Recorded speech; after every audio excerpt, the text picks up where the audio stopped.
Hello everyone, welcome back to the channel. Guys, हम लोग देखते हैं कि जितने सारे रिलेशंस होते हैं वो ऑलमोस्ट ब्रेक होते ही है गाइस। और ये ब्रेकअप का, ये टूटने का जो मेन रीज़न होता है वो आज की इस वीडियो में हम लोग जानेंगे। गाइस, बोला जाता है ना कि जो 90% ऑफ द जो रिलेशंस होते हैं ब्रेक होते हैं, उसका जो मेन कारण होता है वो होता है मिसअंडरस्टैंडिंग।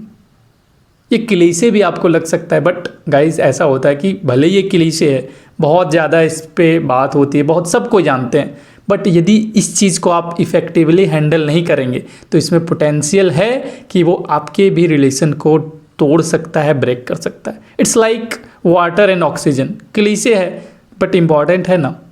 तो आज की इस वीडियो में हम लोग ये जानेंगे ना कि इस मिसअंडरस्टैंडिंग को कैसे हम इफ़ेक्टिवली डील कर पाएँ। गाइस देखिए, ये बोला जाता है कि मिसअंडरस्टैंडिंग को दूर करने के लिए आपको पता होगा कि सबसे इंपॉर्टेंट चीज़ क्या है? कम्युनिकेशन। कम्युनिकेट करो, बात करो। बट हम लोग ये नहीं जानते कि कम्युनिकेट करने का एक्चुअली मतलब क्या है, उसको कैसे किया जाता है कम्युनिकेट, कैसे अपनी बातों को रखा जाए और कैसे सामने वाले के दिमाग में क्या है उसको एज इट इज़ लाया जाए, ताकि मिसअंडरस्टैंडिंग ख़त्म हो जाए और हम रियली में कम्युनिकेट कर पाएँ कि मेरे दिमाग में क्या है और रियली में जान पाएँ कि सामने वाले के दिमाग में क्या है उस पॉइंट के रिगार्डिंग। तो गाइज़, आज की इस वीडियो में हम लोग यही देखेंगे कि मिसअंडरस्टैंडिंग को दूर करने के लिए जो कम्युनिकेशन मेन तरीका है, उस कम्युनिकेशन के डिफरेंट एस्पेक्ट क्या है, कैसे बेटर तरीके से कम्युनिकेट करें, कैसे बेहतर तरीके से अपनी बात को रखें या सामने वाली बात को जानें। ठीक है, तो चलिए इसमें 4 पॉइंट आज हम टोटल डिस्कस करेंगे, तो एक एक करके सारे पॉइंट के बारे में जानते हैं। ओके, तो गाइज इसमें जो पहला है वो है कि राइट टाइम पे बात करना, कम्युनिकेट करना। मतलब आपको माहौल देखना है, इन्वायरमेंट देखना है, सामने वाले के मूड को ध्यान में रखना है, अपनी मूड को ध्यान में रखना। मतलब इन्वायरमेंट बहुत पीसफुल होना चाहिए, काम होना चाहिए, आपका मूड उसका मूड दोनों का एकदम नेचुरल होना चाहिए, नॉर्मल होना चाहिए। वो बेस्ट इन्वायरमेंट देता है बात करने के लिए। ठीक है, और जब भी आप बात कर रहे हो फुल कंसंट्रेशन एक्सपेक्ट करो उससे भी, और खुद का भी फुल कंसंट्रेशन दो। डिस्ट्रैक्ट होके जैसे सोशल मीडिया स्क्रॉल कर रहे हो, फ़ोन स्क्रॉल कर रहे हो, उस समय बात करना इज़ नॉट इफेक्टिव और चीज़ें को ख़राब कर देगा। सेकेंड है कि ओवर थिंकिंग को कंट्रोल करना आपको। गाइस, क्या होता है कि मोस्ट ऑफ द टाइम जो प्रॉब्लम होता है वो हमारे इमेजिनेशन में होता है। हम मन में ही उसकी कुछ बिहेवियर होती है, कुछ एक्शन होता है, उसको मन में ही कुछ स्टोरी बनाने लगते हैं, पीछे वाली कोई चीज़ से लिंक करके देखने लगते हैं, उसके पास्ट से लिंक करके देखने लगते हैं। यहाँ आपको स्टॉप करना है, ओवर थिंक नहीं करना है, अपना दिमाग को यूज़ नहीं करना है, अपने ज़बान का यूज़ करना है। जो भी आपको लग रहा है डायरेक्टली पूछो कि मुझे ऐसा लग रहा है, मुझे ऐसा शक हो रहा है, या मतलब ऐसा होना चाहिए, मुझे ऐसा लग रहा है, तो मैं डायरेक्टली जान लेता हूँ ये अच्छा साइन है कि मैं अपने दिमाग में कुछ बनाता रहूँ। तो वो इससे वो इम्प्रेस होगा, आपको डाउट नहीं करेगा, इम्प्रेस होगा कि हाँ उसे ऐसा डाउट लगा तो उसने डायरेक्टली पूछ लिया, बहुत ट्रांसपेरेंट बंदा है। तो आपकी इमेज ओवरऑल अच्छी भी होगी और आपका मिसअंडरस्टैंडिंग भी ख़त्म होगा। अब गाइस, जो इसमें तीसरा रीज़न है वो है कि regular emotional check in.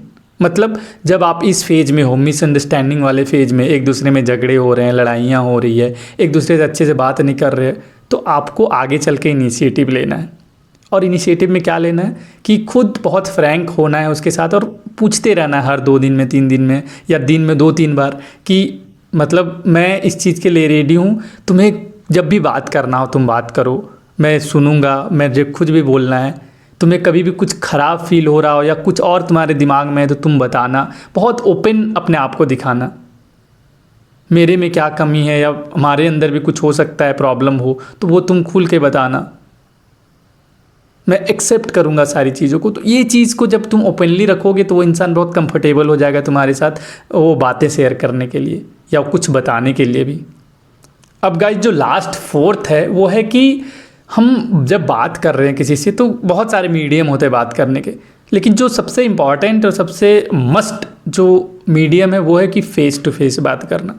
Face to face बात करने में क्या होगा कि आपको बहुत सारी चीज़ें समझ में आएंगी, उसके फेशियल एक्सप्रेशन से, उसके जेस्चर से, उसके टोनैलिटी से आप रियलिटी को जानते हो। सिर्फ क्या बोल रहा है शब्दों से रियलिटी नहीं पता चलती, उसके नॉन वर्बल एस्पेक्ट से भी हमें बहुत सारी सच्चाई पता चलती है। तो कोशिश करो कि फ़ेस टू फेस बात हो। यदि वो नहीं हो पा रहा है तो कॉल पे कम से कम टोनैलिटी तो आप जान पाओगे, और कन्विंस करने के लिए टोन बहुत इंपॉर्टेंट फैक्टर होता है। और जब वो नहीं हो तो लास्ट रेजॉर्ट के रूप में रखना टेक्स्ट को।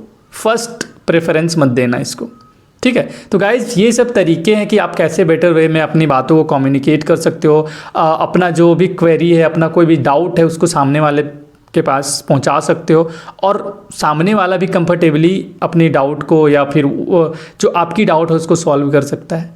तो ये सब तरीक़ों को अपना और मिसअंडरस्टैंडिंग को ख़त्म करो, ठीक है। गाइज़ एक चीज़ मैं बताना चाहता हूँ कि मिसअंडरस्टैंडिंग हमेशा रॉन्ग नहीं होता, हमेशा गलत नहीं होता है। कभी कभी ये बहुत पॉजिटिव वे में आता है। जैसे यदि मिसअंडरस्टैंडिंग आप लोगों के बीच में आया और आपने यदि उसको बहुत अच्छे से हैंडल किया, ठीक है, बहुत अच्छे से मिसअंडरस्टैंडिंग को सॉल्व किया, तो आपका कॉन्फिडेंस बढ़ेगा, सामने वाले के नज़र में आपका बहुत अच्छा इमेज जाएगा कि इस इंसान ने बहुत अच्छे से उस चीज़ों को हैंडल किया, तो वो इम्प्रेस होगा और जो बॉन्डिंग होता है रिश्ते में वो और बॉन्डिंग मजबूत होगा। तो इसलिए ये तरीके से मिसअंडरस्टैंडिंग को ख़त्म करो और अपने रिलेशनशिप में आगे बढ़ो और एक लॉन्ग लास्टिंग रिलेशनशिप को अंजाम दो, ठीक है। आई होप आपको समझ में आया होगा, ठीक है। यदि अच्छा लगा हो तो अब इस वीडियो को लाइक कर सकते हो, चैनल पे नए हो तो सब्सक्राइब कर सकते हो, ठीक है। मिलते हैं नई वीडियो में with new topic. Okay, bye.